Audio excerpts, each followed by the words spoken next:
Today's episode is brought to you by Kobia. Designed by anglers, Kobia boats are the perfect balance of fishing smarts and comfort. It's not just best-in-class quality and performance, they have superior hull design, intelligent deck layouts, and more user-friendly helms. Kobia boats are family-friendly while maintaining that tournament-grade fishing performance. Check out their full lineup of center and dual consoles at KobiaBoats.com and give them a follow on social at Kobia Boats. Choose Kobia and have it all.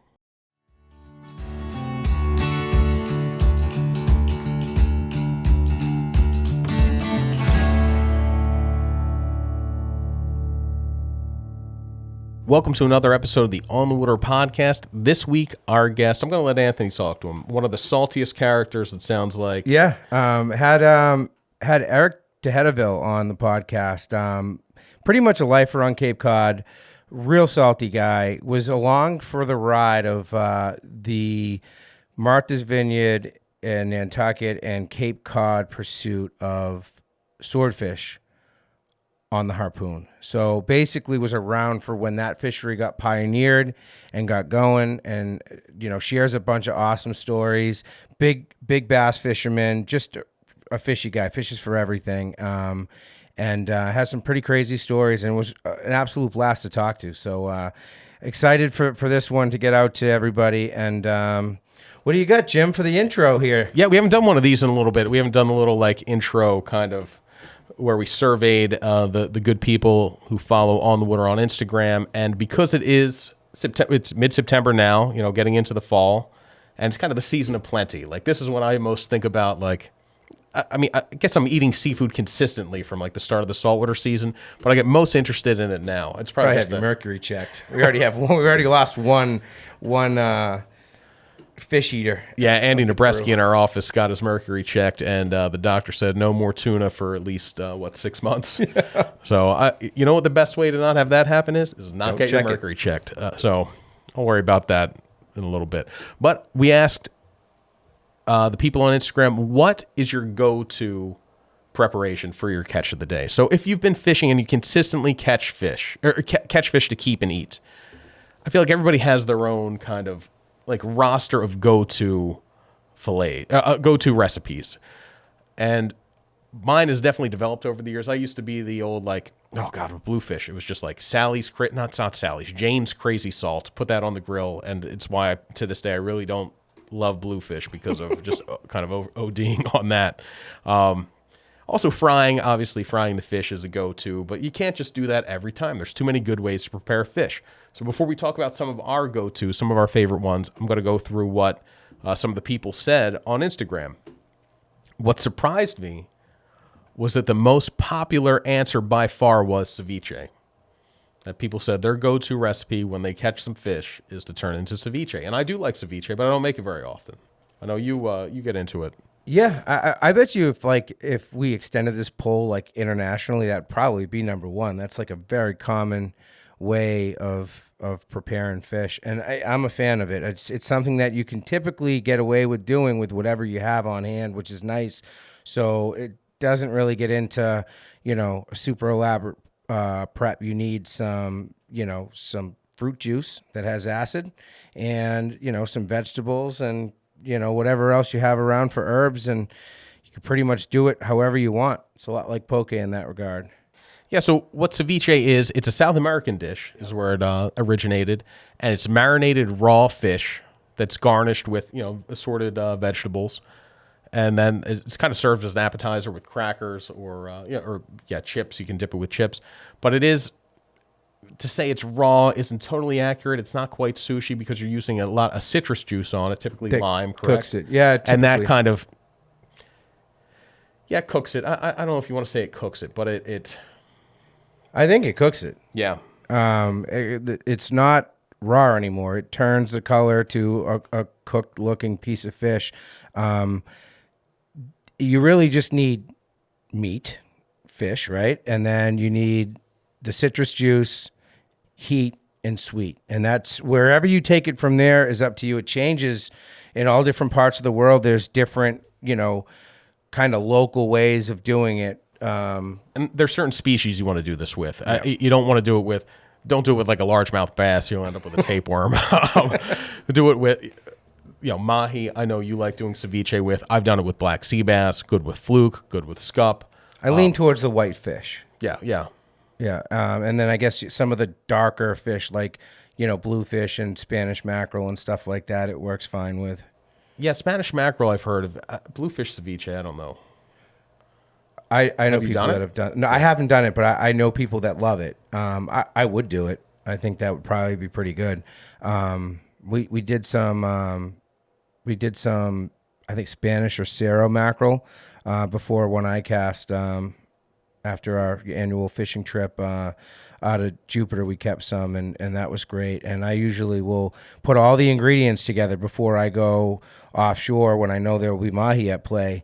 And you package it all together with everything but the mahi. And then the first mahi that comes over the rail, I just, quickly fillet it, cube it up, and throw it in there and throw it back in the cooler and leave it. Usually that's a canyon trip, but by the time the next morning rolls around, you break out the Tostitos and you're eating fresh ceviche. It's a pretty cool thing as a thank you when you're getting invited on the boat. So one note, South Boston Pete, who responded to our question, said if it's real fresh and clean, it has no sign of parasites, ceviche every time. So the parasites too, like I don't know that I do it with cod or haddock then. Yeah, I probably wouldn't. With the cod worms and everything. So fish, or at least the parasites aren't big enough that you see. Pretty much every fish you catch is going to have some level of parasites, but the cod worms that you tend to see, and I mean I've been seeing them in sea bass now too. Yeah. But before you do it, just take a look at the fillet and just cut around the stuff. Those worms aren't going to kill you anyhow, but it's just kind of gross. The other most popular one, second to ceviche, was blackening.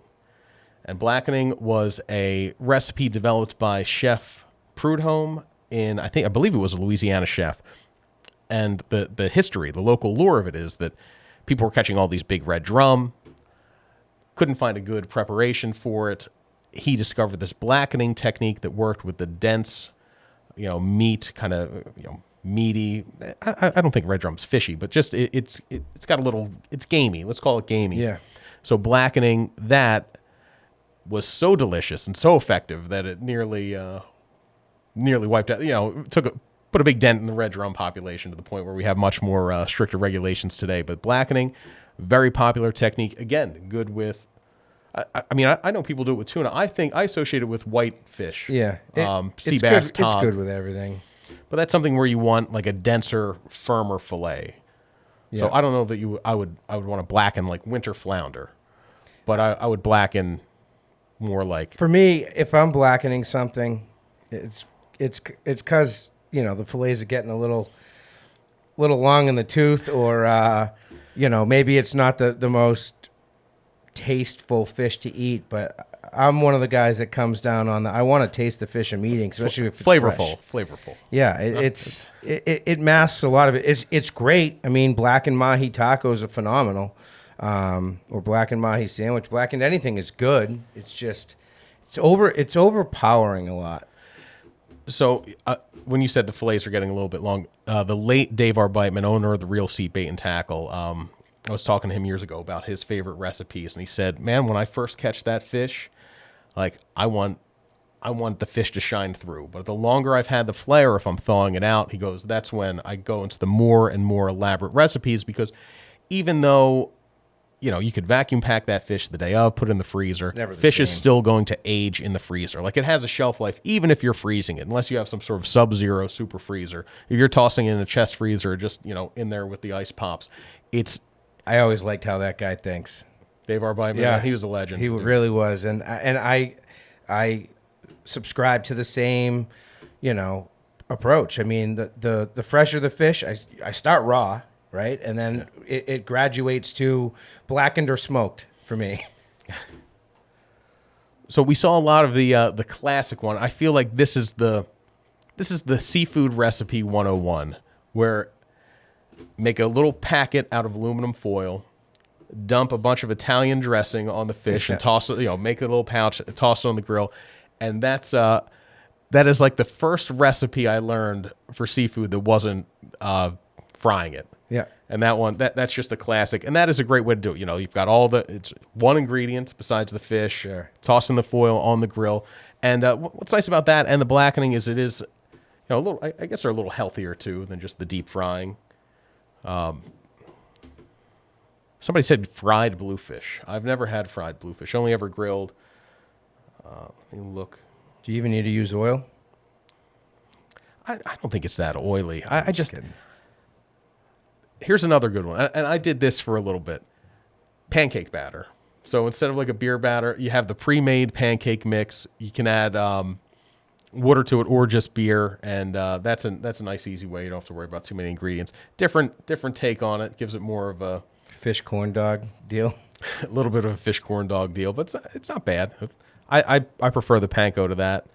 Cajun spicy fish tacos. A lot of people like the fish tacos, and the picture I used to with this question out there was kind of a fish taco display that you'd taken. Oh, I stole from your Instagram, and it had all the accoutrements around the side. So tell me, construct a fish taco for me. Ooh. I mean, meat, heat, sweet, and can we get a little more specific? Yeah. So, give me a fish.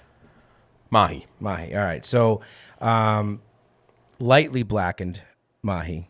I like it better than fried. It just feels healthier. So get that. Make sure it's not watery. That's the worst thing for a taco is a watery piece of fish in it, because then everything you add on it just makes it a watery mess. So, lightly blackened mahi fillet, and then I'm gonna go with like a mango salsa, some pickled red onion, some like a quick slaw with like a spicy mayo. I usually keep spicy mayo, wasabi mayo, and eel sauce in the fridge throughout the whole offshore season. So I'll go with spicy mayo and like just some shredded cabbage and stuff to give it a little crunch. Dress it up with a little lime and put some of my favorite hot sauce on there.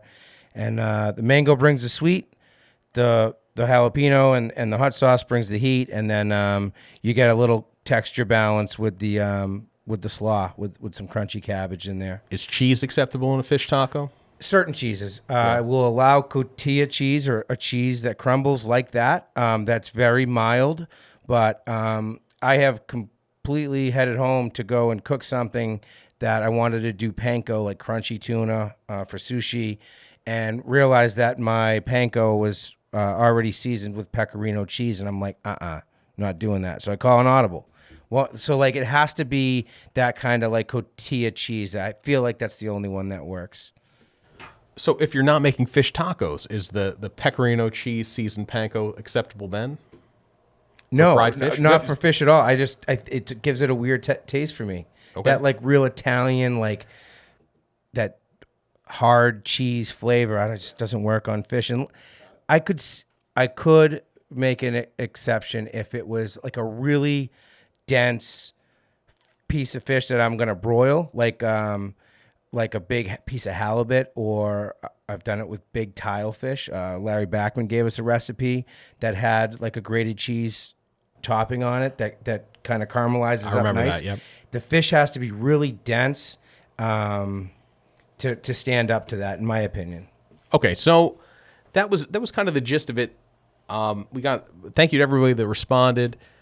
Jamaican jerked saw one. Tin pan with melted butter, mustard, and spices, and that's one of those where you're getting more of the flavor of the fish too. You're less in there, so a very fresh fish. That's a good one for that. Now I will tell you mine. My go-tos are way less elaborate, I'm sure, than yours. I know you're much more of a chef. I am more of a let's just cook this and eat it. I never cook it in a way that's good enough to take a picture of and share on Instagram. So I'm a little ashamed of my food presentations, but they taste good. That's all that matters. My go-to, and it's the probably least healthy way to do it, is the butter and the crushed up Ritz crackers, and you bake it, and you put a little bit of lemon juice on there. That is an absolute comfort food, crowd pleaser. If you have people coming over and you've got some fresh fish, that's the go-to. People are never disappointed with that one. It's delicious. Yes. So that's very good. The other one I do, and for a while I was kind of fooling myself saying I was doing this for the kids, And when I saw them picking the breading off it, I realized I was just doing it for me. I continued on, and it is the crushed up Captain Crunch.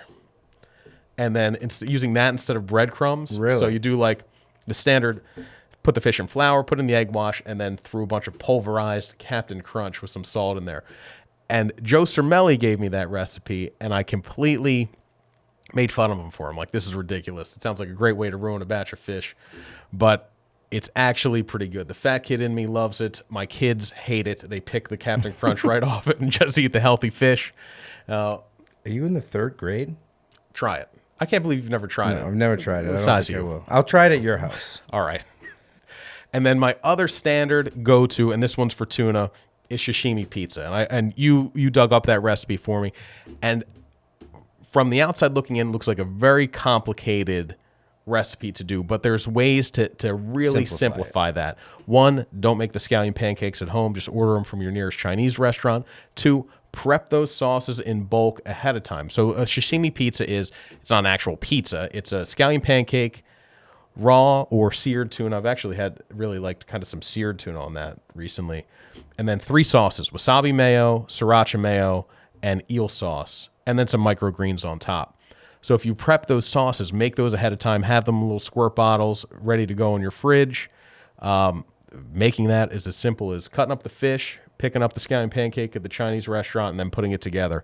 And that has been my favorite tuna recipe, although I know you recently dug into a new one for you. Yeah, first I got to credit my buddy He Tran, owned a lot on Nantasket Beach with that recipe or that concept in general. Was one of my favorite restaurants. They're just shutting down shop, which is terrible because that place was phenomenal. But I got to credit him with that. Tuna sashimi pizza was great. I do like the idea of searing some and keeping some raw. I feel like that would give it another depth of flavor. I never thought of that, but that's great. I haven't had one in a long time. I haven't made one in forever. With all the tuna you've eaten this year, you haven't done sashimi pizza? So like I'll just kind of keep it to my favorite tuna preparation is I'm on a first name basis with the people from Golden Sales. It's the guy who only orders scallion pancakes and doesn't want them cut. Do not cut it. I'm a big poke guy. I love making poke bowls. It's nobody wrote that, and I think it's because I wasn't specific to tuna, maybe. But I expected to see a few poke bowls. So my process with fresh fish is less is more to start, and then it gets more elaborate. And you know, as the fish gets a little longer, I try to use as much as I can before I freeze it. And if I do have enough to freeze, I try to freeze it right away, super dry, and vac sealed it for later. But typically not tuna. I try to eat all that fresh. So I start out raw, like with a lot of species, like making sashimi platters. You'd be shocked at how many people lost their minds about how good porgy, big porgy that you could fillet was on a platter that also had big eye tuna on it, and I think black sea bass. And I take it with the red gochujang sauce, and then also a soy sauce wasabi mixture. Those are the 2 dipping options. But I've loved going the sashimi platter and then kind of moving on to a poke bowl, which I'll run through my poke bowl real quick. It's usually you get your tuna, you cube it, you get soy sauce, some ginger, some green onion chopped, and hot sauce, usually sriracha, a little bit of honey, and mix that up, put it back in the fridge, and then you start. The key is cutting the vegetables the same size. I just recently invested in a mandolin, which is super helpful for this stuff. And then the rest of my poke bowl is typically some kind of a sweet fruit. I used mango in the last one. You ever tried watermelon? I haven't, but I bet you that would be just as good. So mango, avocado, cucumber, red onion, and shredded carrots, and edamame. So that's kind of what does it. And then I top it with, the black and white sesame seeds, and then the eel sauce, the spicy mayo, and the wasabi mayo. And I just found a bag of these dried edamame, wasabi flavored, I guess an edamame is a bean. So I'm like, this is The going to be, soybean. it was almost like it's a soybean. It's almost like a chickpea type texture, the dried chickpeas. And I asked my buddy, I'm like, this is not going to work whole in these, in these poke bowls. And he's like, no. So I smashed it up and I put that on top and it gave it a little crunch and that was awesome. Topped it with some cilantro, some chopped cilantro and some pickled red onion. Love that. And I've also gotten into enjoying like the less select pieces of the tuna. I've been doing a lot of smoked, grilled tuna collars. I got yellowfins ready to go right now, yellowfin collars in bulk. So I'm interested to see. I don't think they're going to match up to the bluefin. I think the bluefin tuna collar reigns supreme. And I take the tuna bellies and I brine them with the collars for, 24 to 48 hours in a brine with just soy sauce, water, brown sugar, and like a quarter cup of hot sauce. And let that brine out. And then the key is drying it out on a wire rack, getting some circulation on it, some air with a fan, and building a pellicle skin. It makes it like sticky, and that allows the smoke to stick best to it. So I'll put that on the smoker and let that go in the smoker. The collars I'll take and put back in the fridge, wrap them up, and they'll go on the grill. I'll basically light them on fire, and that brings a char to it. And then I'll dress it up with like usually some sort of like a soy ginger, green onion, like sauce just to dress it up a bit. And then the tuna bellies, I let those come off the smoker and rest. And when they're, room temperature, I portion them out, vacuum seal them, put them in the freezer, and those are future boat snacks, which are phenomenal on some Ritz crackers when, you're 50 to 100 miles offshore. So you said a couple things that made me think of one of my favorite, like on the boat, eating the fish meals. Like we took a fish we caught on our way in, cut it up into sashimi, and then put it on wasabi and soy sauce flavored Triscuits with a squirt of lemon. And that is just that they are hard to find. I Googled them right now to make sure that you can still get them, and you can still get them. But that was a really great, like, I think that was Fluke we were using with that. It was like pretty much the Fluke ribbons. Jeff Fiamari was like, wait till you try this. And we had a boat limit of Fluke, and he basically took the ribbons and sliced them almost like sashimi style, and a little bit of lemon on that cracker. Oh. And that's just as simple as it gets. So from the very elaborate smoking the tuna collars to just cutting the fish, putting on a cracker with a spread with a spritz of lemon. I mean, there's so many ways to prep your fish. So there's no wrong way to eat a species. So you can break out of the old like Italian dressing in the foil packet out of the frying, and this is the best time of year to do that because it's the season of harvest, dude. Yeah, Harvest moon's coming up. Last little note, I've been introduced to my new almost favorite fish. Day-caught, like really fresh swordfish is really hard to beat. And I recently lucked into catching some northern pufferfish, which people call them sugar toads. And man, oh man, I was like, Jimmy, what do I do with these? What do I do with these? He's like, clean them. You basically just take the whole tail. It's really kind of easy. You find a soft spot behind the head. You cut through the backbone, drive your fork through the front of that piece of meat, and pull the skin right off, and you're left with a perfect tail with one center bone in it. He's like, it's just like a drumstick from a chicken wing. Fry that up, and dude, it was the best tasting flesh it's some of the best I've ever had. It's really sweet. It almost has like a bay scallop sweetness to it with kind of like almost like a tog / triggerfish texture. It's got a little... It's really dense. Yeah, it's dense. And this is something that people in the mid-Atlantic have known forever. Yeah. I mean, since they call them sugar toads because of that really sweet, delicious meat, and toads because they are kind of goofy-looking little fish. But the northern pufferfish, it's not poisonous. It's not toxic. So people think of pufferfish like you can't eat them. There is a species up here, the smooth pufferfish, which gets a lot bigger. Don't eat that. That'll poison you. Yeah. Fugu pufferfish is the very famous one where you have really highly trained chefs who cut a little bit out of, I forget what organ it is, but one of the organs is very toxic. They cut a little bit of that and serve it with the fillet, and it's supposed to make your mouth tingle, give you just a little dose of that poison that adds some excitement to the eating. I would try it. I would love to try it. Those sugar toads were amazing. What I ended up doing is I grabbed some flour and some Old Bay, mixed that together, seasoned the fish, rolled it in that. It looks like a butterflied shrimp, the finished product. When you fry it, and the taste is as good as it gets. I think it is the best eating whitefish you get up here. We don't get them that often here in New England. We caught them on Cape Cod. It's September, so water temperatures are at their absolute warmest of the season. They get them more consistently from New Jersey. South Long Island has them. The first time I ever ate them, the first time I was introduced to them, was my dad and I were in Montauk surf fishing. Driving back, we had a great week up there, and I forget the name of the place, but there was a little seafood joint as you were coming out of Montauk on Route 27, and they had out on their chalkboard on the side of the road was fried blowfish, special of the day, fried blowfish. So we weren't even that hungry, but I remember being like we got to try this. We pulled in, and they give you the plate of, like I said, looks like a bunch of fried butterfly shrimp, and I was blown away by how delicious they were. They were so good.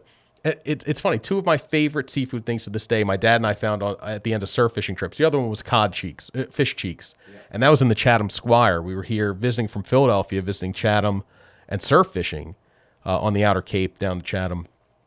And went into the Chatham Squire, and the special of the day was cod cheeks.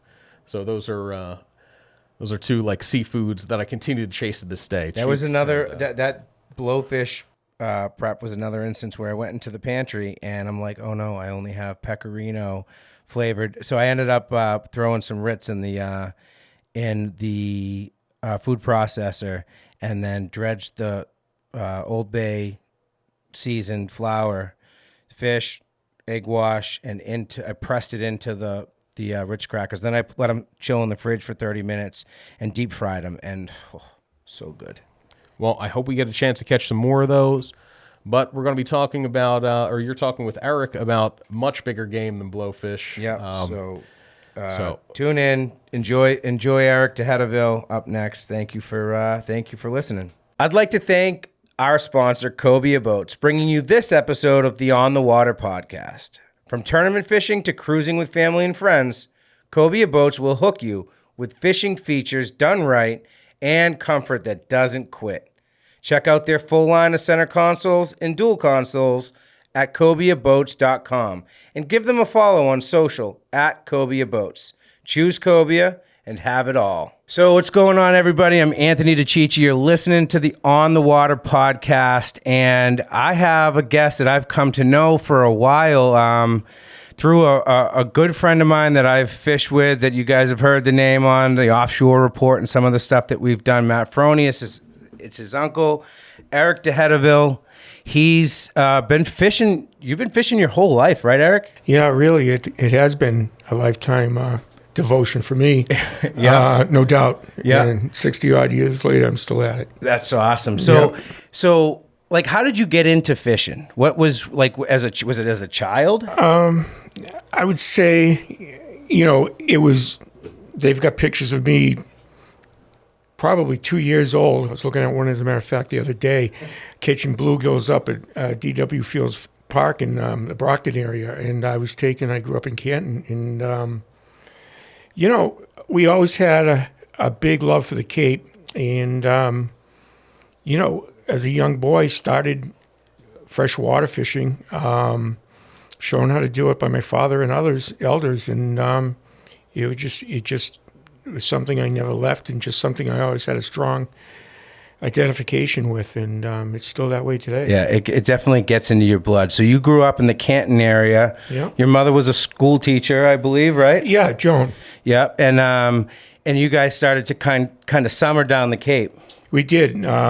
Earliest recollections, we always took the last 2 weeks of August to be down here in Falmouth. Yeah. She'd rent a cottage over off of Seacoast Shores. Just thinking the other day how different it is today. It wasn't long, mid-'70s, I think 76, that she really, really wanted to get us moved down here. And I think at the time I was somewhere around 12 years old, 11 or 12, just in middle school age. And she did. She had an opportunity to purchase a piece of land through a friend, and went for it. And her and my grandmother sold their houses. My mother more or less raised us 3 children alone, my brother Danny, sister Denise. My grandmother sold her house in Stoughton, and we left Canton, and she built a house in 76 down here. That's and awesome. It was just a wonderful blessing to grow up on the water, way down the end of seacoast shores. Yeah. Nice dock and in a beautiful environment for 2 brothers like Dan and I to grow up.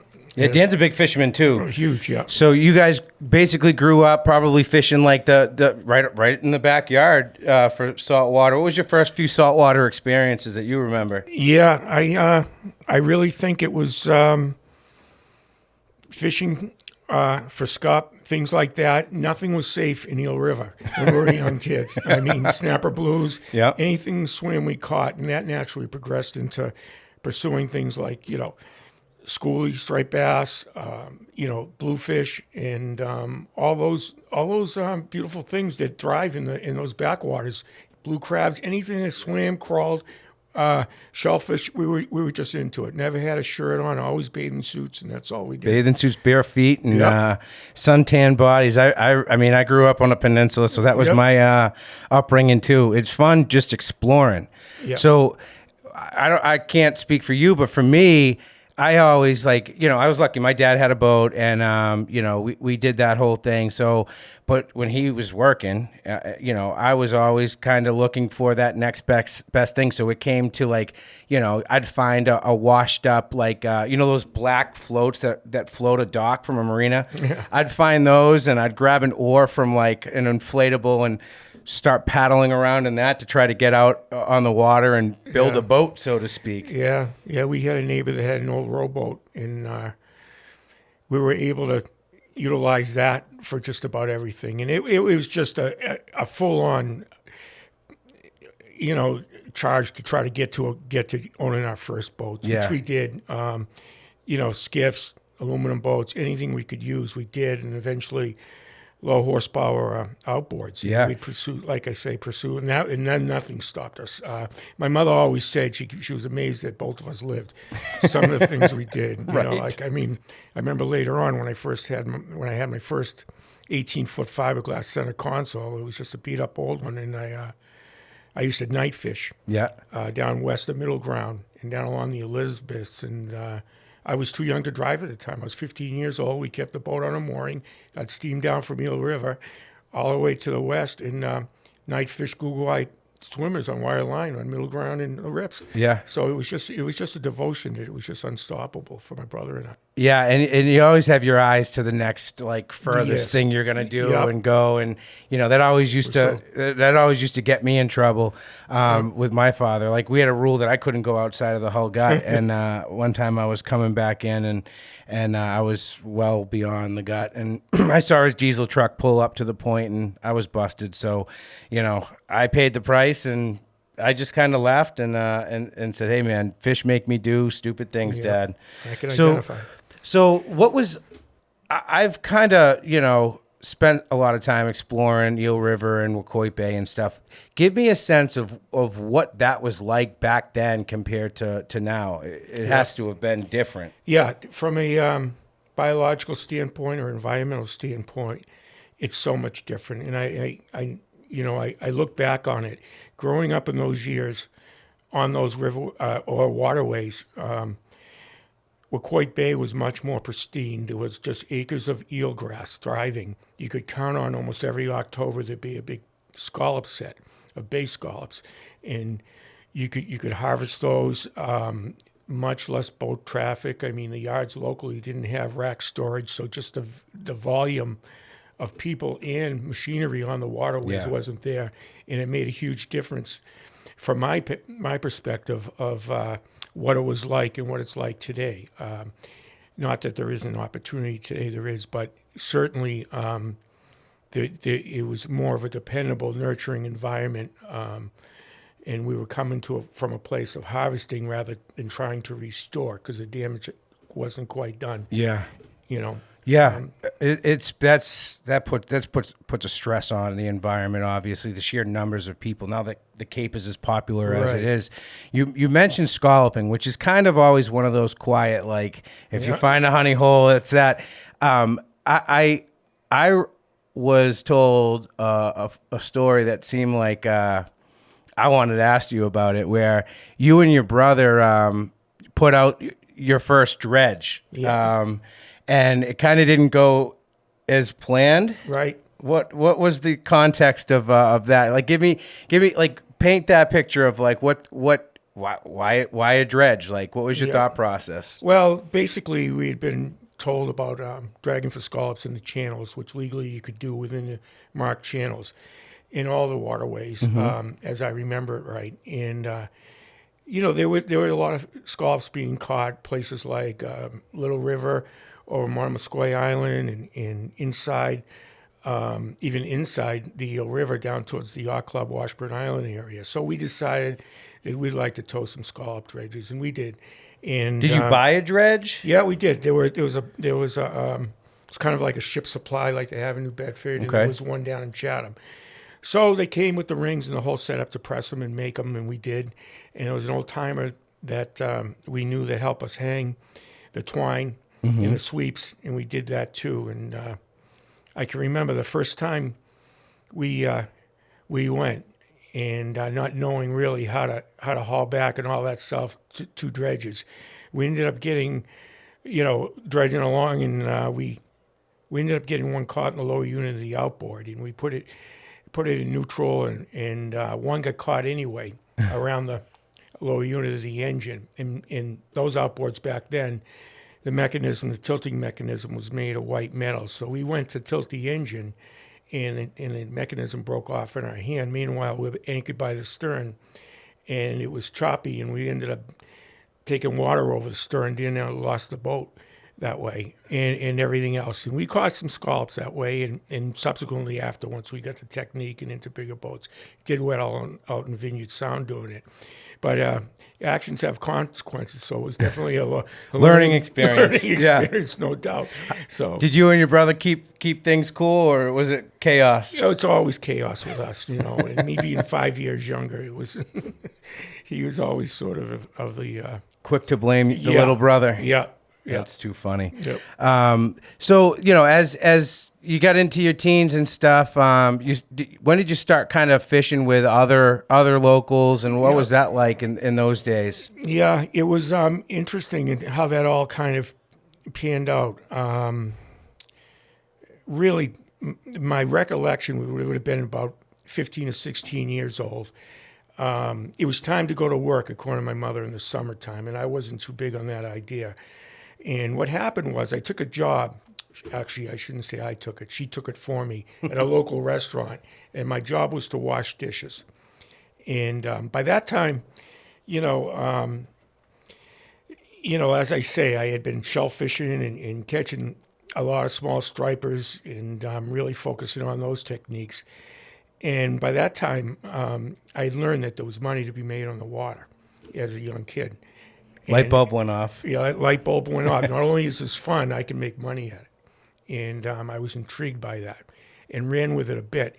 So she got me this job at a local restaurant as a dishwasher, and it was so crazy. I'd never dealt with anything like that. I think I had my working papers, 14 or 15, I can't remember which. I worked there one night, and when she picked me up, I was so horrified on what that kitchen was like. I said to her, I don't care what I have to do, but I'm never coming back here again, and I'm going to make my money on the water. And that's what I did. I scratched little neck quahogs, caught, at that time, there was no length limit on striped bass, so we could catch anything from 16 inches up, which I did, and medium, smalls, mediums, and larges, and I was able to do really quite well for a young kid just being a waterman in the estuaries. And I sold striped bass, quahogs, steamers, plunge steamers, scratch little necks, and I was able to make a really good summer's pay doing that. That's awesome. Yeah. So when did you start, like, you that kind of gave you a taste of, making money on the water. Yeah. Where did it kind of go from there? Well, it was interesting. I always were in awe. At that time, there was some really, really, we'll say, crusty old gent type chartermen around here. Then This is like the old bass boat days and stuff. Yeah. And I it's really funny how this thing happened. For me, sort of what happened was there was a day that my mother happened to be walking with a girlfriend. She was a school teacher, had a girlfriend down who was a school teacher, and she was walking the bulkhead at Falmouth Marine East. And she was down there, and she came home, and she said, Eric, do you know that big, beautiful red sport fisherman that you admire so much? And I said, you mean the tomahawk? And she said, yes. And she said, well, I met the owner today. I just introduced myself, and I told him all about you. And it just so happens he's looking for a mate on this boat. I said, you're kidding me? That's like an iconic, that's an iconic boat for these parts. Yeah, and she said, it was a 46 through Matthews, sport fisherman, custom built Philippine mahogany, beautifully maintained. And I had met him up till then. And I said, well, when are we going to meet him? And she said, well, not only are we going to meet him, he's going to take us out fishing tomorrow. So we drove down the next morning to the slip, which was on the east side, Falmouth Marine by the Flying Bridge there. And I met Perry E. Hall. And we went down, we went on the boat, and introductions and all the small talk, and he was intrigued by my knowledge of fishing at my age. And at the time, he had an ex-Coast Guard captain running the boat, and we went south of Nantucket and fished the shoals, Old Man Shoal, My Comet Rip, south of Sankaty, and we just had a wonderful, wonderful day. And on the way in, he said to me, I'd love to have you on this boat as a mate. Wow. And I said, I'm in. What was it like mating on that boat? It was amazing. I met the most amazing people.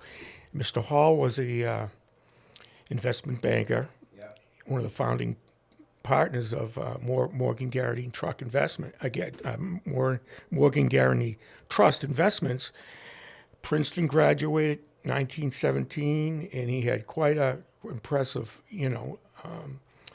he knew affluence, but he also knew what hardworking people went through. Yeah. And he was really a mentor to me in so many facets of life's lessons. And he had guests of all walks of life. I mean, we had the Rockefeller family aboard, people like Bobby Orr. We had, and right down to local Falmouth people. Yeah. And he really, really enjoyed taking people out of that boat. And he gave everything we caught away, bluefish, bass, and eventually the following summer, we started harpooning swordfish, and that's where my experience started. Like I say, in the late 70s, offshore, pursuing pelagic What fishing. was that like? Because that's the holy grail of harpoon fishing. Paint that picture of whose idea was it to say, hey, we're going to go harpoon swordfish? Yeah, well, there was a small fleet of boats, and I want to start this off the right way, that were privately owned, but also a commercial fleet, mostly based out of places like Menemsha, Westport. There was also 3 or 4 boats that fished out of Agertown on the Vineyard, and they pursued and harpooned broadbill swordfish on these grounds. And these grounds started from, the swordfish grounds were basically south of Nomans in the dumping grounds area. At that time, east to like the Nantucket Lightship, and there's a lot of places, the Corner Buoy, the Banana Buoy, they call it, all the way, and then south from there, which were the canyons. Largely, a lot of that whole stretch is largely considered inshore these days. It's the dumping grounds, right? And for me, and these were real fishy guys. You've got to remember. I remember on the Tomahawk we had a automatic direction radio finder, and you'd have to mix the signals and try to get a position.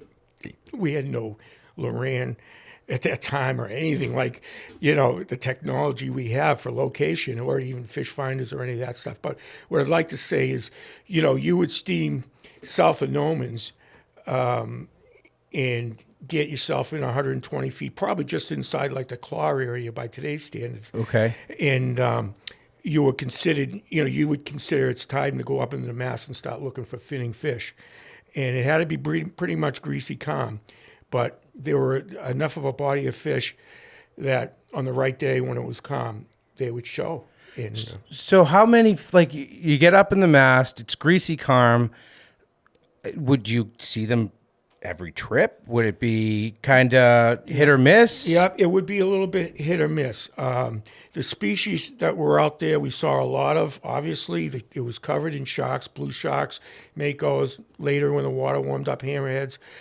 A lot of white marlin. We called them skillies at that time. Yeah. And that's actually, as much as I don't like to admit it, from a standpoint of learning to throw and hit with a harpoon, we were. That was your target practice. Those were our target practice, and they were, and I could sell them for $1.50 a pound. Yeah. And we did. But at any rate, it wasn't no everyday occurrence. But under the right conditions, we saw and got fish, and we'd go out to the dump. Usually, fish the 31 fathom hole, the fingers, and work our way to the east from there. And there were amazing fish to see, just amazing fish. That's got to be a trip. I mean, it's mind blowing. Like I feel like everything with fishing kind of can be pretty cyclical. I mean, for one, you mentioned hammerheads late in the season from out of the shark species, and it's like, I feel like there's just this default mechanism in people's minds where it's like, oh yeah, it's global warming, the waters are warming, but like this is going back 40 some odd years, and there's hammerheads in the same grounds that I saw one in just a few weeks ago. So it's kind of the same old, with the exception of inshore swordfish. Yeah, that seems to be one of those things that's like, well, back in the day, right? They were there, and they were there in numbers that you could actually go out and target them, harvest them on a semi-regular basis. It sounds like. And there were, and my experience harpooning swordfish, it's so funny to see how it developed over those years. It was a fishery in those years from the 50s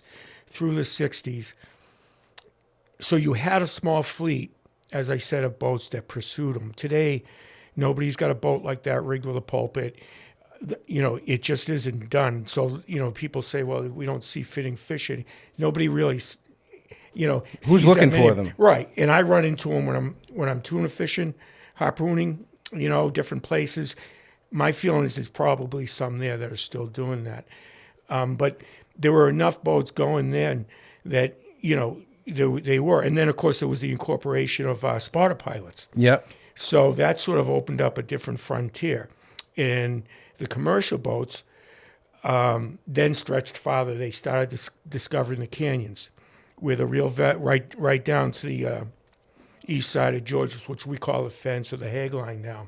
So now you have the ability to have eyes in the sky, and that basically showed the local fleet what was beyond the further reaches that they've typically ventured. And what was that realization like? Do you remember when that started to kind of unfold? And like, I mean, just with the way my mind works, I would feel like we just discovered a whole new world. Yeah, it really was. And, that was the difference between inshore, as you say, and having eyes in the sky that can see now underwater fish. Many of the fish that were there,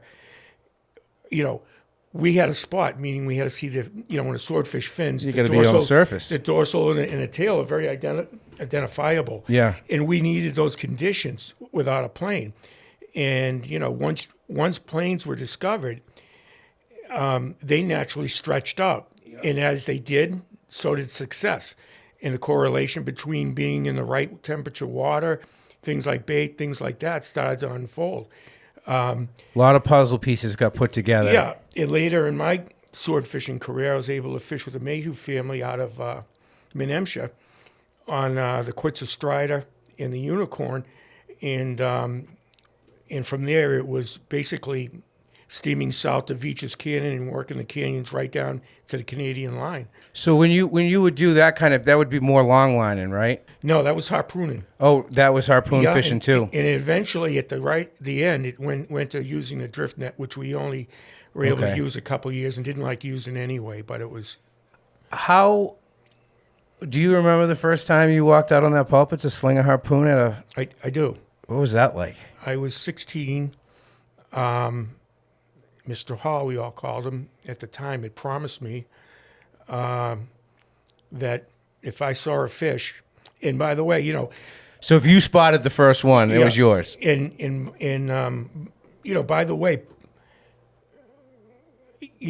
fishing at that time, you became really good at seeing fish. You spent so much time in the tower, or up aloft looking, that whether it was tuna or anything you were spotting, the time you spent up there, your eyes became really crisp and good, and mine had. And this one day I think we were just down by the 31 fathom hole, and he had promised me, and being a southpaw or left-hander, I had to rig the pulpit on the opposite side for me to pick it up and throw. And it was a greaser or a calm day, slick day. And I can remember it was midway through the day, and I looked off to my 11 o'clock, and there were two great big sickle horns going along, just wagging his tail. And the captain told me to go ahead and head out, and I did. And I whacked my first fish, and it was disappointing because at that time, as soon as we hit the fish, he would run off some line, but we had a big 2 sash weights clipped on a long line clip to the line, and to keel the fish over on its side, and he wouldn't tow as long that way. Okay. And this fish, for whatever reason, started breaching. And I remember looking at him breaching. What a beautiful fish he was. We went right on him, and he sat. I ironed him right under my shoelaces. He never moved, and I drilled him, and off he went, and he started shaking and tail dancing a bit. And I could see the sash weights, and he pulled a dart. Oh, so that makes sense. Those weights are just flying all over the place, and it ended up pulling the It was a crazy dart. fish, and it never since had I had one do that. And anyway, I did lose that first one, but right shortly after, I got another opportunity. We got him, big, beautiful, 350-pound dresser. Big, That's a big, big beautiful, fish. big fish. They were out there in the dump, and they were nice. Yeah, they were nice, big fish. They all tend to be real mature, big fish. Real big fish out there. Like down in the southeast parts of Georgia's, the average dress weight was like 250, where these were like 300. Wow. And nice big. We used to call them soakers. They'd be just. That's got to be close to a 500-pound live weight swordfish. Yeah. What's the biggest swordfish you guys ever saw? We got one that dressed.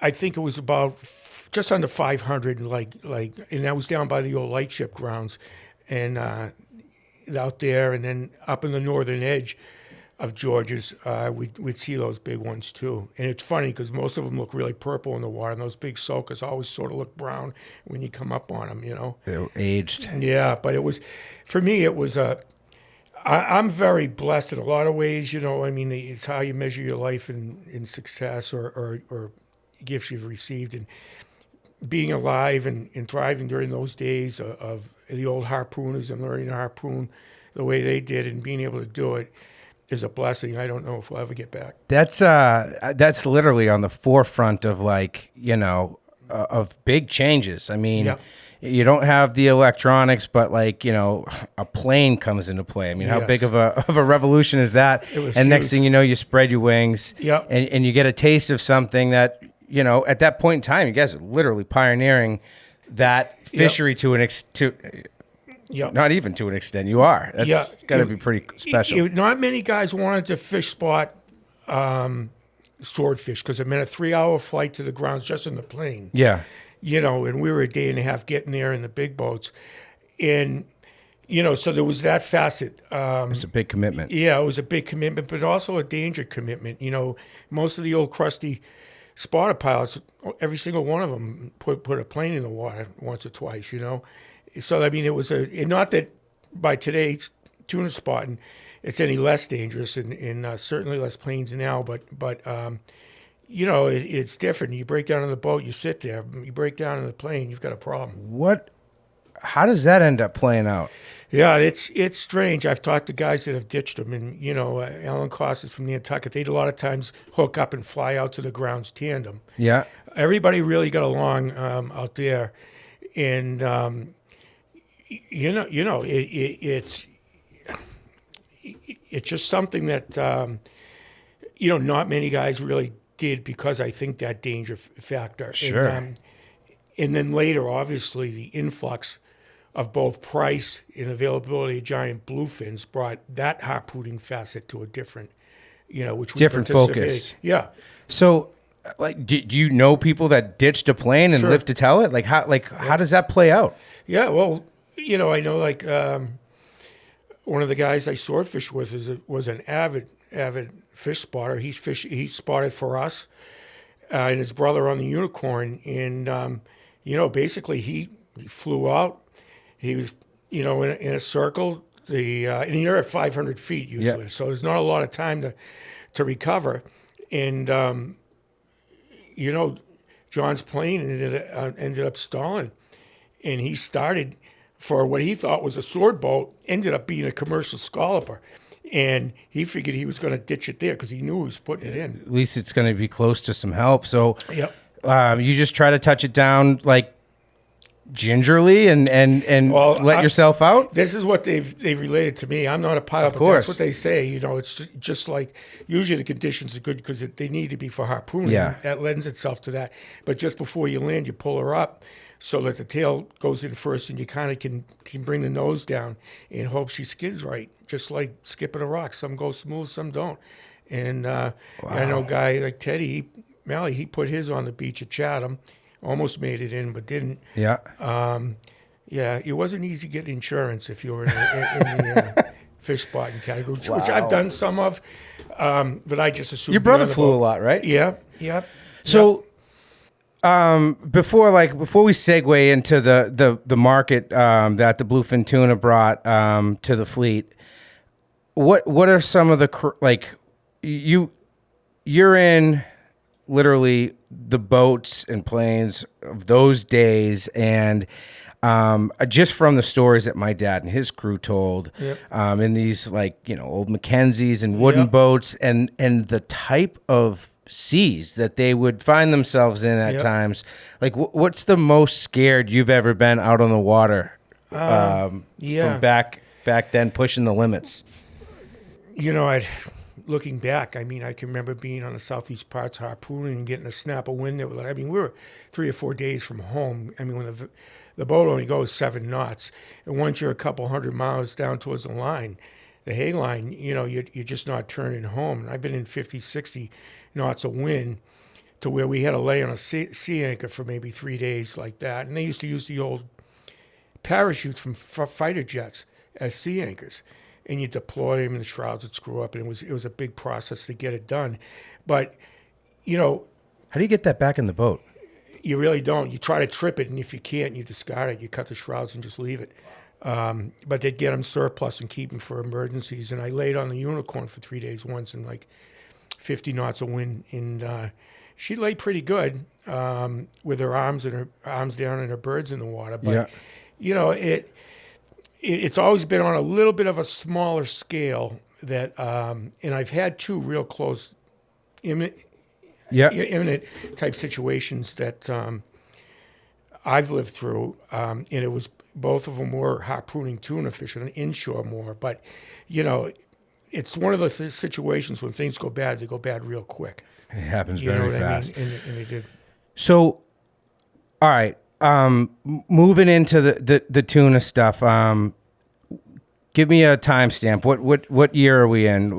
This probably would have been for me entering that fishery 1981, 82, starting off handlining tuna with handlines. Yeah. Up on Stellwagen and down behind Noman's and places like that. Yeah, the gear really wasn't there on the rod and reel side of things yet. We didn't yet. use rod and reels other than the guys that trolled for them. Yep. And the introduction to using rods was we'd catch them on number 18 piano wire, mainland wire, in hand lines, and that had its own dangers. I never really had a bad situation with that, but it could have gone that way. That can go south. And it had for some of the guys. But that was the time zone. Everything was at the threshold. There was nobody using mono or rods, much less things like fluorocarbon. Yeah, of course. And all these tiny Japanese hooks that have come out and that I'm using, that everybody's using. So I was really able to live and witness and utilize the learning curve of all this equipment. So that all came to be, that market was established by the Moonies. Right. And before that, people were out there fun fishing and trying to figure out how to get these monsters to the boat. Yep. I've heard my dad was doing it in the 60s and 70s, and the stories of failure were of epic proportions. Nobody got hurt, but people were pulled in the water. I remember one story, his buddy Jerry Giagrando had borrowed a customer's boat, an old 40er. And they had this one fish in the slick that just wouldn't eat a baited hook, probably because it was, quite a rig, I'm sure. And Jerry ended up getting really frustrated with this fish, and they said, the next time it swims by, I'm going to stick the harpoon in it. And they didn't think further than that. Yeah, right. So he ended up tying it off to the console of the 40, ripped it right off the boat, had to bring the boat back from Stellwagen to Waveland Marina in Hull, and apologize to his customer, tore off the top side of his 40. So super powerful fish, a bunch of dudes out there just figuring it out. And then kind of, the Moonies come in and establish that, hey, we have a market for this. How did that kind of play out? How did you get involved with that? Well, it's funny. That was probably around 1982 for me. It was a tuna bite at the claw, and my experience up till then was up on the North Shore, up in Stellwagen, and we went out there. The Mooney boat was there, and the buy boat, and he had his own fleet, a fisherman at the time. And what happened with that was. I started fishing up there and learning about how to catch these things. And take me through that learning process. How did that all unfold for you? It was kind of crazy. I went out with a guy from Marshfield. Yeah. And sort of learned the technique. Very fishy place. Yeah, how to rig the lines and how to ring the snapper so when you hooked up, it set the hook.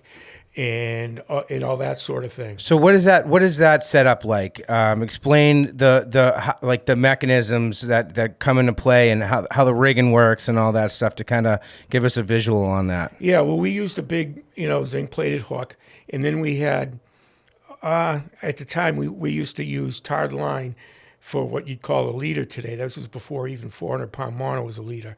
And then from that went the main line or the warp line. Mm-hmm. So you'd set that out, and you'd predetermine how deep you wanted it, and that would be with either a lobster float or a little poly ball at that time, and we'd float it back in the slick. And we generally fish them, say a 60-footer, a 40-footer, and a 20-footer, a high floater, back behind the boat, and we chum. Yep. Continuously chum. And we even used fillet of dogfish for a hook bait because they were white and they flashed and they showed up. Okay. And so we'd rig ahead of that balloon. We'd rig what we'd call a snapper, and all it was is that you'd hitch on a piece of 100-pound Dacron. Okay. About a foot of that, and you tie that off to a stronghold on the boat. So when that fish hit the bait, it would act as setting the hook. It sounded like a .22 rifle going off. It would be a pow, and on you be.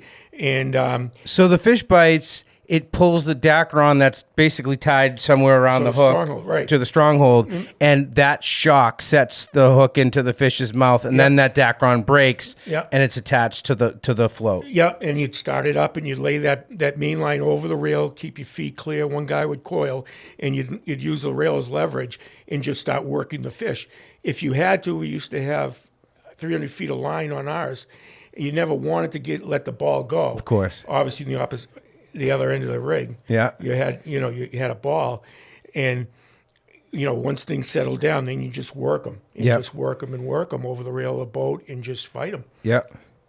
And use gloves and use your like a drag. There was a technique to it. Yep. And it was basically just crude. Tug of war. Yeah, that's really what it was.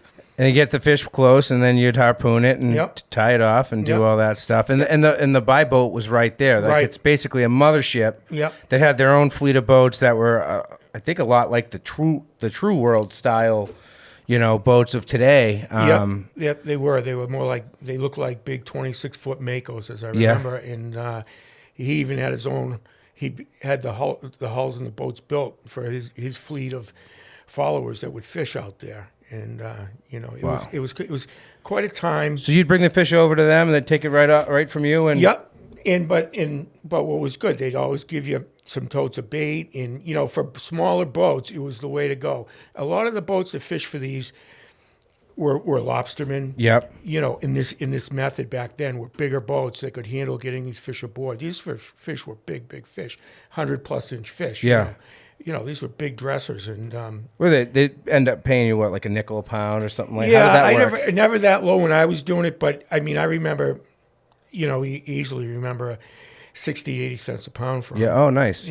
Back then, I mean, it was a nice little I payday. considered them cat food and sometimes fertilizer. Yeah, before that kind of took shape. I think my dad's biggest fish, he said he paid a nickel a pound to get rid of it because, it wasn't the market then. Exactly. And I remember getting charged in the late 80s a fee for the dump because it was fish of no worth. You know what I mean? So.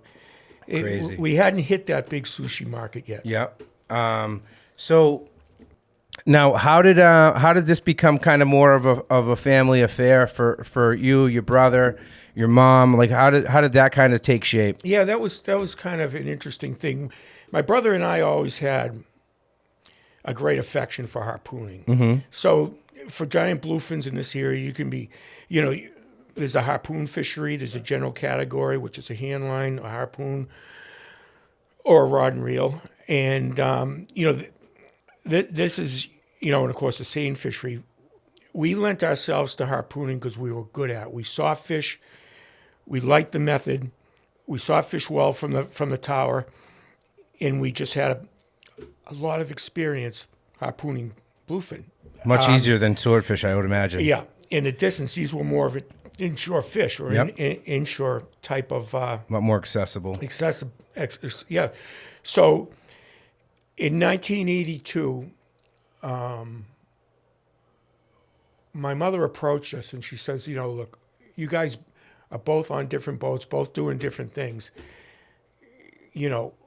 Would you like or would you consider the idea of teaming up and building a harpoon boat, a tuna harpoon boat?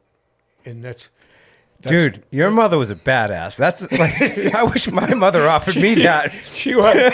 But with old Joni D from Dorchester, there was always a price to pay. Yeah. She wanted us to take it seriously, get our captain's license, and be able to rely on some 6-pack bluefishing and striper fishing.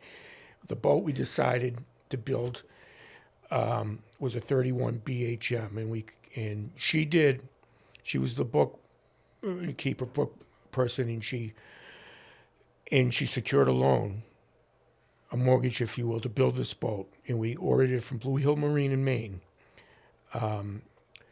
and went through the 1.5-year process of building this 31 BHM. How old are you at this stage?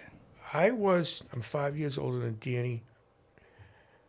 I was 23. Yeah. Danny would have been about 18 or 19. Wow. So that's what happened.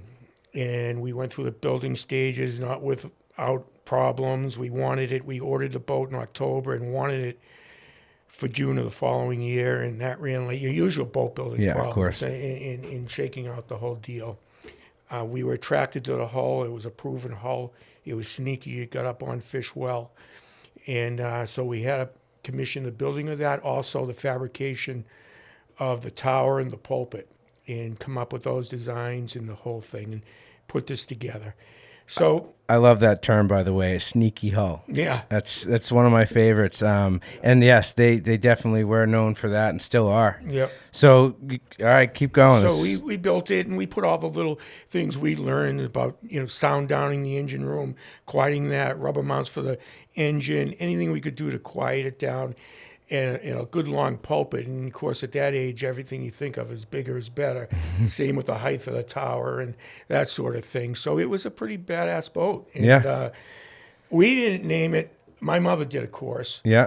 And rightfully so. Yeah. What did she name it? So this was interesting. So we were tossing around names and this type of thing, and right towards the end of the build, there had to be a day come where the guy that was going to paint a name on it was going to be there to do it. And she said, "Well, look, I've come up with a name. You two have no say in it." So I figured it was going to be Joni D. the First or something like that. Yeah. Something sound like a New Bedford dragger. She said, "I want to name it the Relentless." And she said, "It's because of the way you and your brother go at things." And we did. And so that was the old Relentless, navy blue hull, a good boat. And here we were, two Cape Cod kids, rearing and ready to go. And we did. We went hard and fished it hard. At that time, I had just gotten married, and I was still commercial bass fishing in my own boat, striper fishing, which was a huge devotion of mine. And We'll get to that. yeah. And anyway, Dan, get these years right, was in University of Vermont as an English major. And basically, he fished with me. He was my wheelman. I was a striker. And the first summer was, it was okay. It wasn't great, but we caught some fish and learned a lot in terms of the program and running a boat like that. Got to get that dialed in. And then the second year, we were introduced competitively wise to a spotter pilot. So now these two kids had a spotter pilot to go with this program, and all hell broke loose. Nothing was safe from Montauk, New York to Jeffries up in Maine, and we fished hard and we fished like animals. And Dan had a great affection for the spotter pilot, and he was great, and he wanted to do that too. So what ended up happening was he took his lessons as a pilot, and he then entered into law school along with this, and bought his first plane. And we had the whole program as like an in-house thing. And Dan was extremely good at it. Not only was he good at seeing fish, he was a good, solid pilot, but he was a fisherman in a plane, which is different than you get with a lot of other planes. Wow. He knew how to hunt them down. If we weren't seeing fish, he'd say, "Fine, I'll go check out Jeffries." Or he'd fly 50 miles to go check out other grounds. He'd hunt them down. That's awesome. We'd go to him. So it was an effective method. That's great. That's fantastic. Wow. That so did your mom ever fish with you guys? Yeah, she loved to go. Funny sidebar with my mother. She'd love to go as long as she had her cigarettes and her Dunkin' Donuts coffee. She'd stand up in the tower, and she loved to go and go harpooning with us. In fact, it's so funny. She became so seasoned. This one summer, before Dan was flying, he got really sick. I forget what it was. And it was shingles. That's what it was. And he got too sick to go on the boat. So I used her as my wheelman. And the first fish she put me on, and I put her on blue shocks and tell her what to do and the whole thing. And she puts me on this fish, perfectly going away. 12 o'clock. I ran down out of the tower when it was like a boat and a half length out at 12 o'clock. She puts me on the fish, and I iron it. I whack it. And she just froze and didn't put it into neutral and ran the fish over. And ended up getting it caught in our wheel. But it was so cool. She was just such a team player. Just a tough, she was great that way. That's awesome. Yeah. That's that was amazing. her deal. She loved to go. That's really cool. So, wow. That had to have been worth the price of admission to just experience that ride from the bottom up. Wow. Yeah. So your love affair with striped bass, so little side note where I've gotten to kind of, some of my favorite by the dock conversations. I had my boat, when I had it, behind the place that you were living at on Eel River. And, you'd see me come in and we'd end up shooting the shit about fishing. And, so, I totally just lost. Oh, so, there would always be kind of like, hey, what did you get into, this and that? And then you'd end it with a little nugget of like, hey, back, I do really well with this here. It was always a little kind of, hey, look over here. And there were some things that came up. A lot of times it was striper related. It was actually related to whatever I'd be fishing for. And you had said, hey, you'd be surprised at how many big fish we get in these backwaters in the spring. Yep. So I knew you were kind of really dialed in on the striper side of things. Yep. Did a lot of commercial fishing for them. Yep. What was you started off, jigging wire and stuff, Yep. but you kind of fell in love with a different tactic that you did really well with. What was that? Yeah. I mean, doing it on the level of commercial fishing, I have to say, first of all, the years I started, late 70s, early 80s as a kid, our striped bass stock were awful at that time. That's when the species It were was basically just non-existent. post-moratorium, right? Yep. And so to learn that on a level of being able to catch fish consistently was hard. But not only was it was hard because they just weren't there to catch. You could be doing things right and just not have enough volume of fish to figure that out. Yeah. So, there were lessons hard learned.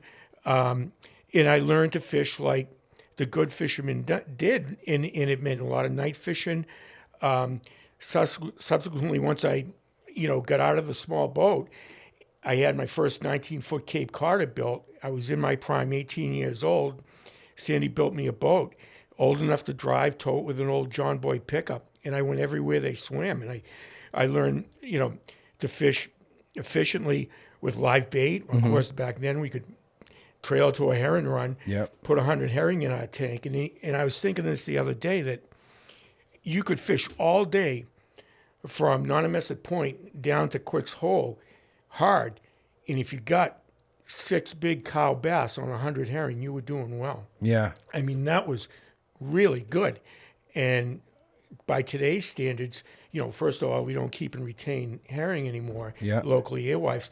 But, you'd say, how could you do that compared to what the fishing would be today if you brought that same, volume of bait down? So I learned how to do well bait fishing, jig and wire trolling, and especially one of my best was the tube and worm, when not many guys were using it. So, I'd start out fishing the slack water in Woods Hole, work my way west, or if I wanted to fish the slack at West Chop, go over there. I could catch that half hour after Woods Hole, and then work my way along the Elizabeth. So it was learning the theory of having a lot of places to fish, like a hand of cards, and eventually And when to be at each spot. When to be it, and that was the precision. And then I started to understand as a fisherman the little things, and I always use this quote, is how to read the water.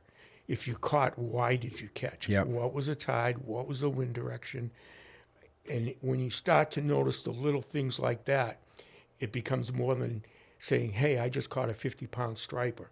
And that was the transition from being more recreational into putting data together in my brain in repeatability. And then, I used to always try, and of course, like along the Elizabeth Islands, there's so many places to fish because of structure.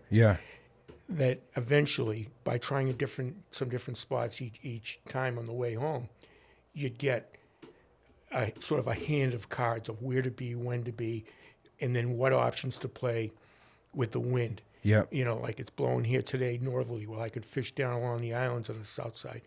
If it's the opposite, then I can fish Barnstable, Wellfleet. And then you become sort of a seasoned Cape fisherman. Yeah. So where did you first hear about that technique? I came in contact with other fishermen who were much older than me. And they had a good handle on it. It really kind of started in Rhode Island. You could probably remember, and I don't know, maybe you're too young, but when they first came out, there were like these packaged tubes that had glass eyes and there were beaded eyes and the whole thing. And, it was almost hard to believe that these fish would eat these with a sea worm on them. And, that blew my mind the first time. My dad pulled one of those out of the package and said, hey, we're going to do this. It And just I'm like, didn't what look, is look that? like it materialized. Doesn't look like anything. I realized that it was, in fact, something important to striped bass. It was part of their ecosystem that they lived in. Yeah. Hard bottom, grass patches, mussel bottoms, things like that. And it was, in fact, people thought it imitated an eel. It really didn't. It was a worm Yeah. that would hatch out and come out of the bottom. And it was a very particular way it swam, and they were crazy over them, like they are pogies or squid or any of that thing. And the real crusty older guys knew the presentation, and that was key. Also was the bend, the spin, in anything. You mentioned earlier about my upbringing. I started off, with trout. Yeah. And learned how important matching the hatch or presentation was. And that carried through my teenage years in every single fishery I've ever devoted myself. Presentation and matching the hatch has always caused the ability to excel at something. Yeah. And watching the little things. And that's what it was. And eventually, I saw it and I learned what it took. Yeah, give us a little, all these years doing it. Like, what's the process of having that tube and worm just right? Yeah, well, it's obviously a time of year they tend to eat it the best, like after the end of June in this area. Mm-hmm. Always was that way, July, and it's the presentation. You wouldn't make a troll against the tide. The tube would overspin and it just wouldn't present right. No, it would be, it presents the best like on a cross-tide troll, Okay. a turn, usually a right-hand turn, and experimenting with getting it close to the bottom because so it was a lot of wire line. I can remember with my Cape Cod, I'd have 4 different wire line setups, 2 lead core setups, 2 mono setups, and it was a very soft, slow presentation. Yep. And you'd want it to spin. Usually, the tube had just like a plug, had to swim right. And that just takes, we made these ourselves. Yeah. We'd get the latex tube and we'd buy the RIT dye from the hardware store or the drugstore. We'd dye them up. Yep. And we'd cut them, the inside, and make the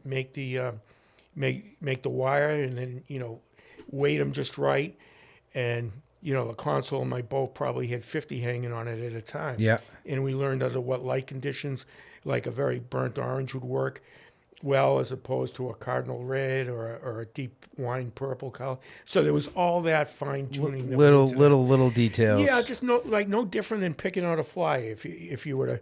Yeah. And the same as fly fishing. If I was walk up to a pond, in my waders with my fly rod, I'd know I'll start with a woolly bugger. Mm-hmm. Same thing with the tube and worm. Yeah. And then I'll refine it and pull it down, narrow it up. How slow? What's your ideal trolling speed with a tube? It's really, it goes to the spin of the tube, but really it's just above neutral as much. Yeah. And we do things to the jets Throw at that time on bucket our out. carburetors of our outboards. Yeah. As far as adjusting the orifices to get us that speed. Yeah, and you want a really slow kind of a wind and turn to it that. was kind of a very lazy turn, and present it that way. And as you said, the way you present it wouldn't be straight into the tide, and it wouldn't be straight fair tide because everything would sag down. So you learned, and that goes back to what I said about, okay, I just hooked doubles. Why did I hook them? What was I doing? What was the troll like? What part of the weed patch was I on? Was there a dog leg in that little part of the troll? So there was all the finer things, and then repeatability on that. Yeah. We had no plotters. Guys had none of, colored plotters or any of that stuff. Sure. Or even Loran bearings. It might get you to roughly the spot. So You used land bearings a lot and stuff like that? And we call them rangers, crossing a tower with a rock or something like that. And then, if nobody was there, I'd throw a lobster buoy for a marker. And then if, and focus on a good range in repeatability.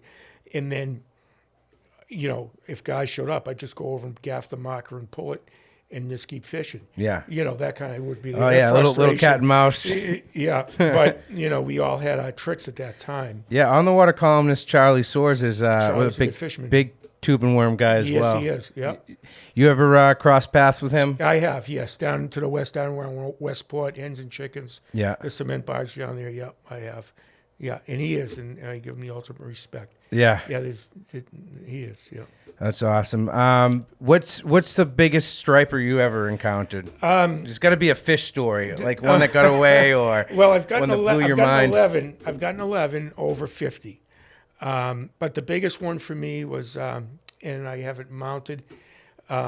My brother's a taxidermist, and he does skin mounts. And when I built my first house, that particular year, I was married. Yeah. In '84, and I was down along the islands, and I caught a 62-pounder, and he mounted it for me. And to be honest, I mean, I didn't do anything different to catch that or a 20-pounder. Sure. It's just the luck of the draw or the odds and the volume of time I spent on the water. But he mounted it for me, and it hung over my fireplace for quite some time, and I gave it to him. It's in his house right now.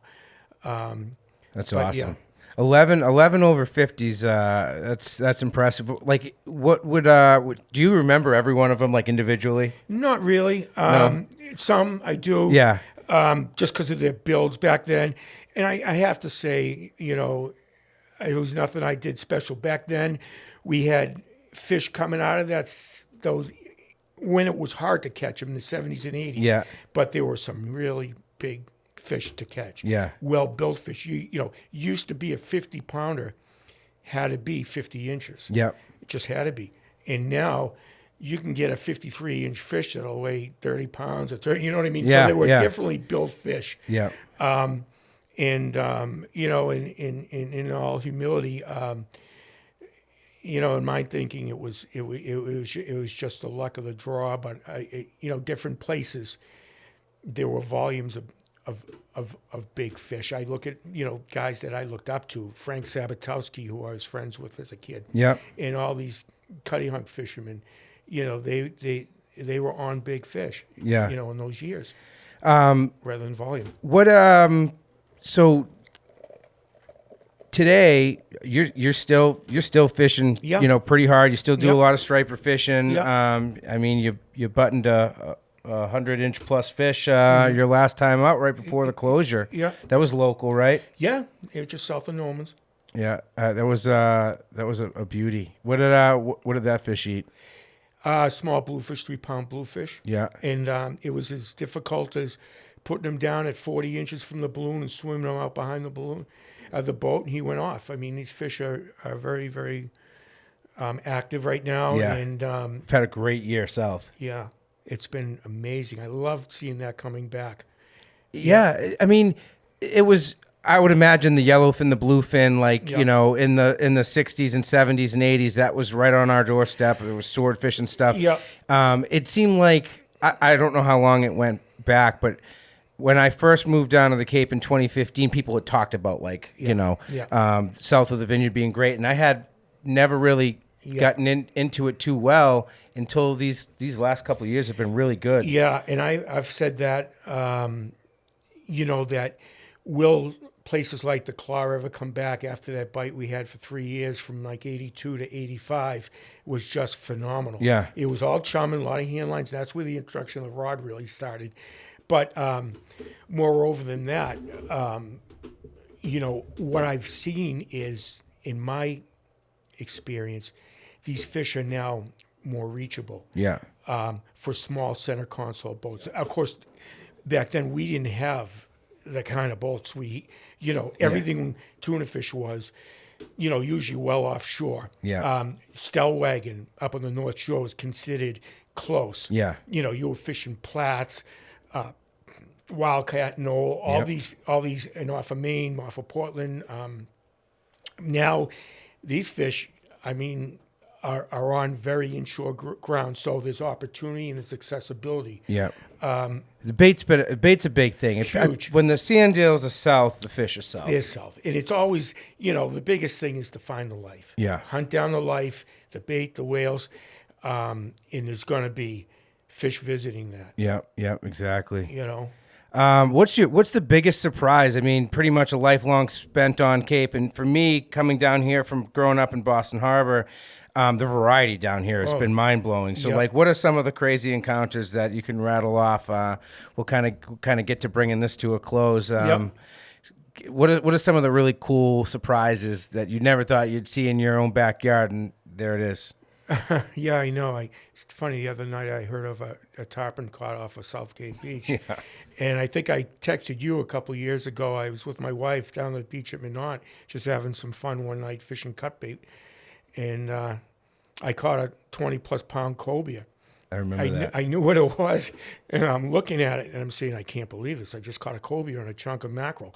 And I just enjoyed an evening in a chair with my wife. awesome. I let it go. I didn't even know they were good to eat. Yeah. Oh, they're delicious. That's what I've heard. Yeah. So I've seen an influx of that. I think, when I was younger, we never heard of a mahi being caught up here. And now we have them. No, Yeah. I can remember once in a blue moon seeing them around lobster gear floats, but never seen them. Yeah, I wonder if that was more of a boats out there with small gear type of thing. So you're not going to catch a mahi when you're, well, that's not true because they'll eat spreader bars and all kinds of stuff. So yeah, they're very aggressive that way. You're not going to catch one with a harpoon looking for swordfish down there, that's for sure. No. Kobia caught in the Northeast is definitely high on my bucket list. I feel like the guys down in Long Island and Jersey, I know they're targeting them now with some success. Same with redfish. They're catching those up there. Jimmy Fee from On the Water was just down in Jersey, and they got 2 redfish while they were sheephead fishing. Yep. Which is super cool. That used to be a red state back in the day. Yeah. So I know, and I think it all goes to what we're all learning, whether you're commercial or not. And by the way, I just want people to know that I'm an avid outdoorsman. As I've mentioned, fly fishing. I'm a sport fisherman. I'm all about conservation. Yeah. The best and wisest use of a resource, both for everybody to have an equal opportunity to do this. And I'm grateful for that today. I really am. But getting back to what you were saying, I really think that there is that opportunity. I thought of one story you want, quick one. Yeah, absolutely. You talked about close calls and harpooning. I wanted to mention this was the closest I ever came to perishing. I was out just east of, out on the 500 line, just out by Wildcat Knoll, and my buddy and I were out harpooning and working with a plane. And my brother flew to me and found some fish. And I went up at a bunch, and there was maybe a 2-foot chop, white water. And unlike swords, bluefin will come up and clip right along in that slot. And he put me on the fish, and I was up and down. Anyway, I ironed a fish out of that group, and we got him aboard, and he radioed down. There was another bunch. We went up on it, and we had a long pulpit on that boat. It was 27 feet over the water. And I went out in the end of the pulpit, and I could hear my brother saying, okay, the fish are at you 12 o'clock, 1 boat length. I looked out, and I could see the purple glow of the fish and the finlets, group of about 30 fish out there. And I remember picking one out and getting ready to lob at it, and we're into a head sea and kind of snapping up and down. And before I kind of drew a bead on the fish, I was steadying myself out there, got situated, got ready to throw. And the pulpit became disengaged from the stem where the underbracing goes into the bow of the boat. We have a pin that we pull the pulpit up at night and lay it up on the tower. So I'm just getting ready to throw at this fish, and all of a sudden the whole pulpit started coming up. I dropped the harpoon, crouched down in the belly band, went halfway up, and then it raced down like a roller coaster. And when it did, the underbracing crashed into the stem in the whole pulpit. I went underwater with the pulpit, and the stay wires popped from the wheelhouse, and I had one wrapped around my right leg. So it's sinking out of sight, and I'm with it. And my buddy Stevie said, all I know is, Eric, I was watching you getting ready to whack a fish, everything go up, and you crashed down with it, and everything forward of the stem was gone, including you in the pulpit. And I'm sinking in 500 feet of water with a pulpit around my leg and kicking, and I was dressed pretty heavily that day. And it was wrapped around my leg and work boot. And somehow, by God's grace, maybe it was my mother watching over me, my leg came clear, and I started swimming for the surface. And he pulled me in through the wheelhouse door. I don't know how he did it because I'm a pretty good-sized guy. Grabbed my forearm, me by the back of the belt and got me in. And meanwhile, my brother from the plains watching, and he's buzzing the boat, and the whole fleet comes steaming over. So that was one of my closest. I've had others, but that just goes to show you. Did the pin let go? Did what? Did the pin let go? The pin disengaged from where it connected into the stem. Wow. So I went on those fish disengaged, but it was into a head sea, so the upward whipping. Basically, whiplash, you broke away from the boat and just dragged you to the depths. Yep. Jeez. And it was God's grace, my boot kick, because I remember just down flooding, all the water rushing by my face and being pulled at an unbelievable speed through the water. And my boot came clear, and swimming, I could see gray light above me and just swimming for that. Wow. And, how long did it take to get back on a pulpit? We had another one fabricated within a week. And I remember saying to my buddy, Steve, it's a pretty calm night. I don't know if we'll see anything or not, but why don't we try this out in Cape Cod Bay first? The boat was in Marshfield. It was a 35 Duffy. And we just eked our way down into the bay. And I tried, but it did leave. I didn't know it then. I do now what a stigma it left on me, because it was. I mean, death was imminent. Had I not come clear of that plastic coated cable that was around my ankle, I wouldn't be sitting here. You shook it off and went back. Well, went back for more though. It took a little bit. Yeah, I bet. But anyhow. Wow. What are you most looking forward to fishing wise out ahead? Out ahead, I really, I think season's going to run out just fine. We have this reserve we're going to fish on in September and then some in October with the rods. I'm extremely looking forward to going rod fishing like I've been doing. I think there's an ample biomass around to catch, whether it's here to the south and out to the east off Chatham and up to the north side. So it's been good. Pick a spot and fish and just fish hard. I'll probably be wanted to go north, or actually on the south side of the Cape come this Monday when it opens, and I think we're going to get winded out Sunday. Yeah. Monday looks very fishable, and just getting back on track. It's hard with these RDF or restricted fishing days. Yeah. To stay on top of them, So Monday, what's Monday, the 4th? Yeah, so it really opens Sunday the 3rd. Yeah. So it'll go back to open Sunday, open Monday, close Tuesday, open Wednesday, open Thursday, close Friday and Saturday. So, yourself, just when you get in a groove, how much time, but what I can say is looking back in my career, we were never catching fish in December. Yeah. Bluefin tuna in last couple of Decembers up on the north. It's been good. North end has been of the bank has been tremendous up on the high ground. So we'll see. What's your favorite program now when you're rod and reel fishing with the giant? You still chum or you just bait live bait fish? No, all live bait now. I'm a structure fisherman. Yeah. I don't prefer to fish in places like Cape Cod Bay. I feel like when I'm fishing on an edge or structure, there's something I can do to help myself. Yeah. When I'm fishing the travel corridors. Yeah, and that's basically it. Is lining myself up. Obviously there's premier spots according to that structure, and really that's what it is: hunting down the life, the bait, the whales, and keeping myself positioned, as we say, on the meat. What we're seeing, east, you've got places like Regal Sword and all that bottom around Chatham. On the backside, you have those raceways like Beacon Hill Bar. They make that hook around Wood End, and a few get in the bay. And obviously to the west, you've got, Stellwagen. It's there's enough fish around where you can almost pick your poison and use your best techniques. The giant fishing's been phenomenal, so it's nice to see that back in full swing, and it seems to be getting stronger and stronger. So it is. I love the fact that you're seeing a big class of fish. Unfortunately for the Stellwagen crew and to some extent like the east guys and north of there hasn't been many small fish, but there's a ton of small bluefin. There is, yeah. They just happen to be south with the bait and the life. It's just a great sign for that fishery. It and is healthy for sure. I'm looking forward to the next time I get out and enjoy it. Yeah. Well, Eric, awesome chatting with you. Nice chatting with you too. Thanks for joining us, man. This has been a trip. Really good stuff. Thank you so much. Thank you. All right, appreciate you guys. Yep. Take care.